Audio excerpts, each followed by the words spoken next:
Bienvenue chers tous sur la maison Héros de la foi sous la guidance de l'ingénieur Osborne. Pour cette fois-ci, nous sommes sur l'onglet Insertion. La notion clé que nous voulons apprendre maintenant, c'est comment bien vouloir créer une page de garde préprogrammée. Il suffit juste de ramener le curseur sur page de garde. Je viens là, je clique. À l'aide de l'ascenseur, je vais descendre pour chercher la meilleure des formes que je veux. Je viens peut-être choisir ça. Je clique dessus. Et bien voilà, la page de garde apparaît. Je supprime d'abord cette page. Et bien voilà le modèle préprogrammé. Ici, on nous dit carrément titre des documents, sous-titres, taper le résumé des documents. Et ça a déjà pris le nom du compte utilisateur, mon nom, hier Osborne, ainsi de suite, et la date du jour. Peut-être ici le titre des documents, c'est l'informatique. Je mets informatique. Les sous-titres, par exemple, je mets, bon, ça dépend.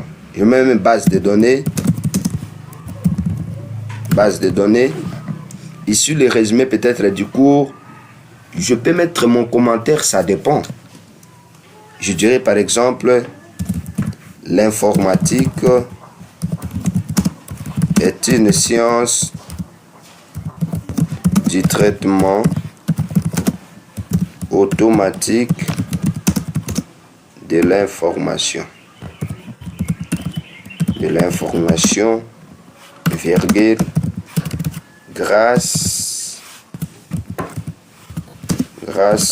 à l'outil par excellence qui est l'ordinateur. Et je mets un point. C'est ça le résumé peut-être de mon cours. Et bien voilà, nous avons par devant nous une page de garde préprogrammée et nous avons juste ajouté les contenus.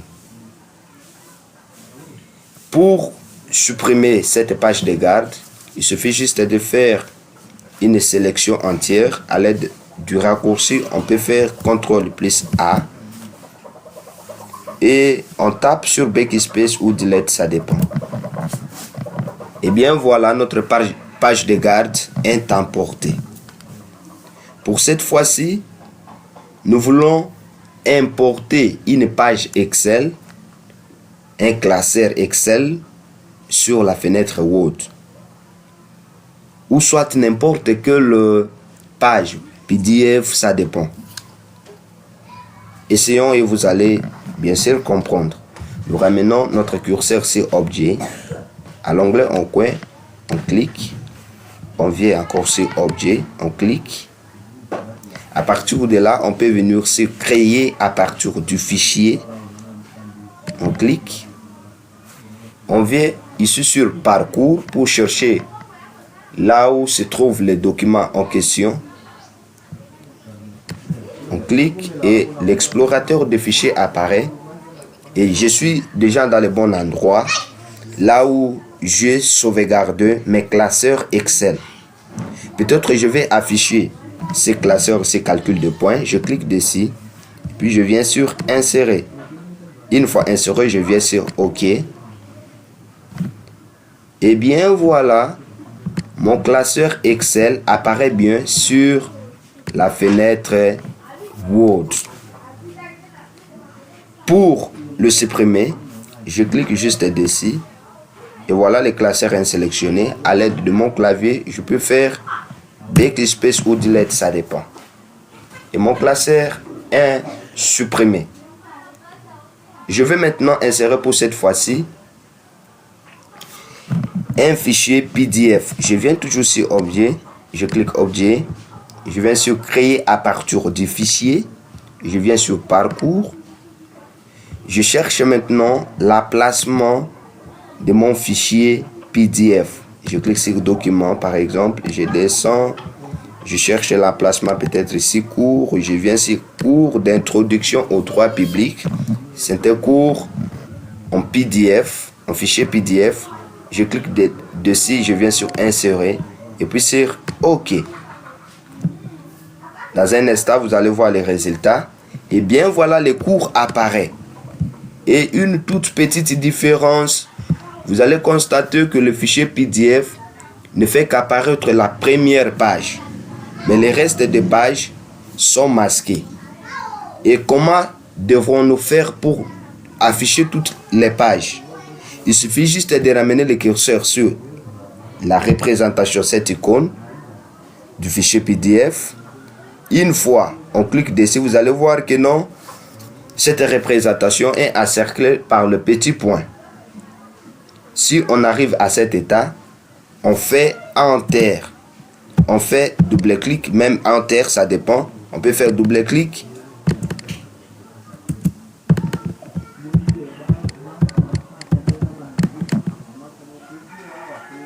Voilà, et bien voilà, j'avais un petit problème de la souris.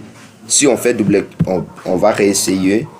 On fait double-clic. Et bien voilà que le processus est en cours et le fichier PDF est bien disponible. Si on veut le fermer, on vient juste à l'onglet en coin et puis on ferme. Si on veut supprimer cette icône, cette représentation, ce fichier PDF qui est importé sur la page Word, on fait juste backspace ou delete et bien voilà, le fichier est disparu. Maintenant, nous allons sur le menu ou soit l'onglet mise en page. On clique une fois et nous sommes sur l'onglet mise en page. Et qu'est-ce que nous allons faire à ce niveau? Nous allons bien sûr apprendre comment orienter nos pages.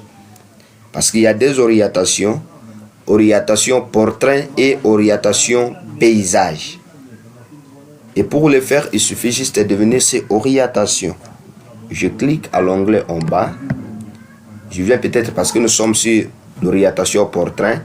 Je peux venir sur l'orientation paysage. Et voilà que toute la page est horizontalement placée sur ma fenêtre. Et je vais venir sur orientation portrait. Et bien vous allez voir que non, ma page a aussi une dimension particulière. Et maintenant, nous allons apprendre comment diviser une page Word en 2 colonnes, 3 colonnes, ça dépend. Nous allons venir juste sur colonne et puis nous choisissons 2 sur les questions que nous puissions diviser cette dernière en 2 colonnes. Une fois que je me tiens, vous allez voir que non, ma page est divisée en 2 colonnes. Si j'écris par exemple tout ça, vous allez voir que ça se limite juste à un niveau. Pour avoir accès à une autre colonne, il suffit premièrement de terminer la première colonne pour en fait avoir accès à la deuxième. J'espère là que vous avez compris. Pour tout supprimer, je fais juste à l'aide de mon clavier un raccourci CTRL+A pour tout sélectionner et je tape sur backspace ou delete, ça dépend. Et pour enlever cette modification de diviser la page en 2 colonnes, je ramène tout simplement mon curseur sur colonne et puis je viens sur 1. 1 qui veut dire que non, toute la page est en une seule colonne. Et je suis redevenu là où j'étais. Et pour cette fois-ci, nous voulons insérer les numéros de ligne. Ici, ce n'est pas la numérotation. C'est une nuance, une affaire aussi particulière parce qu'il y a la numérotation, il y a les pistes de numérotation, mais ici, c'est les numéros de ligne. Nous voulons juste faire une commande pour que le logiciel Microsoft Word puisse savoir si nous aurons affaire avec combien de lignes pendant la saisie.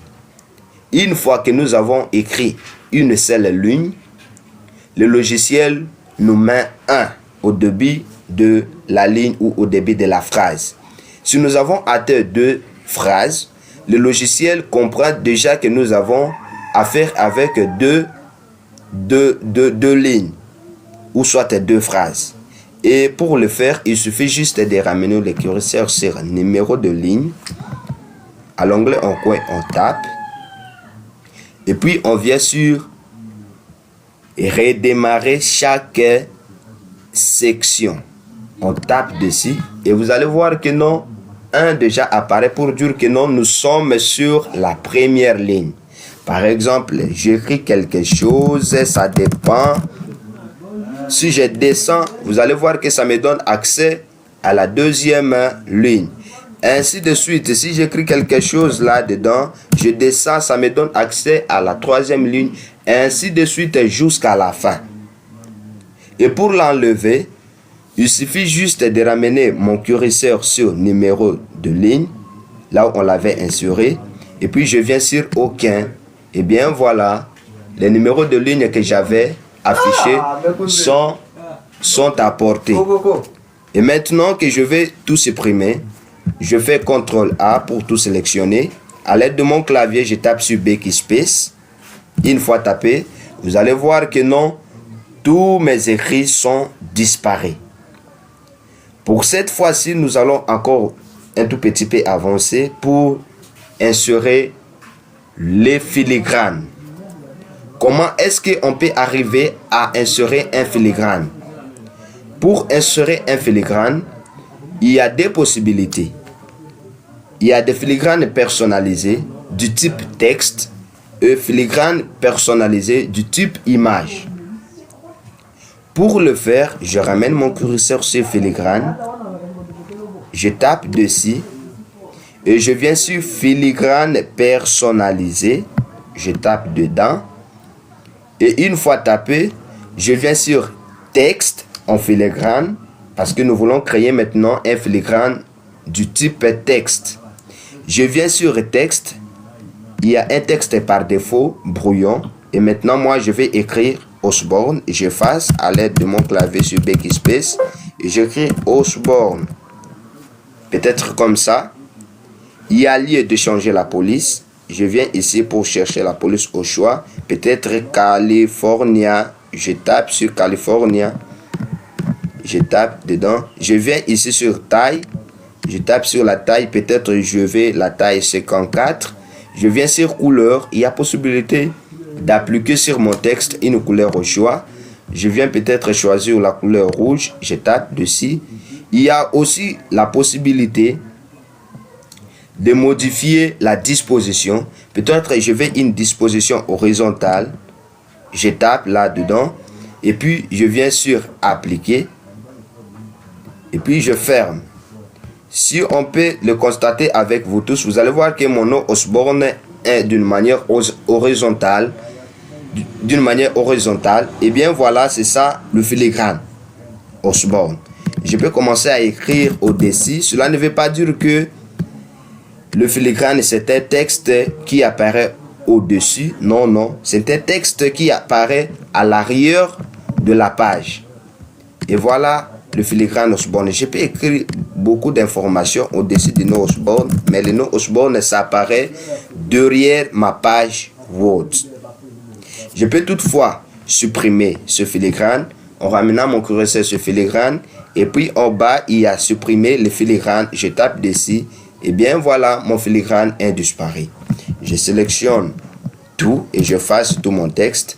Je vais maintenant insérer encore un autre filigrane personnalisé, texte filigrane. Je viens ici, j'écris Osborne, par exemple comme ça. Je viens, j'ai choisi la taille, la couleur, la taille également. Je vais descendre à l'aide de l'ascenseur, peut-être la taille 90. Je viens maintenant, j'insère ce filigrane selon la disposition diagonale et puis je clique sur OK. Et bien voilà, le nom Osborne s'applique sur ma page en filigrane. Disposition diagonale, la taille, ça dépend de ce que j'avais inséré là-bas. Et bien voilà, je vais supprimer pour cette fois-ci. Je reclique toujours sur filigrane, je viens sur supprimer les filigranes.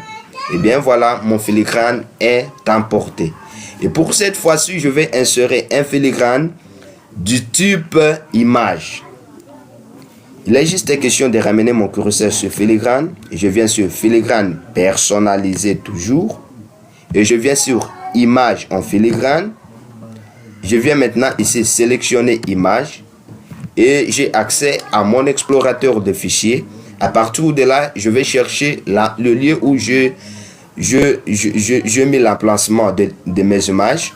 Je viens peut-être sur image, je suis d'ailleurs au bon endroit. Je clique sur icône, ici là où je vais placer mes images. Je choisis peut-être celle-ci.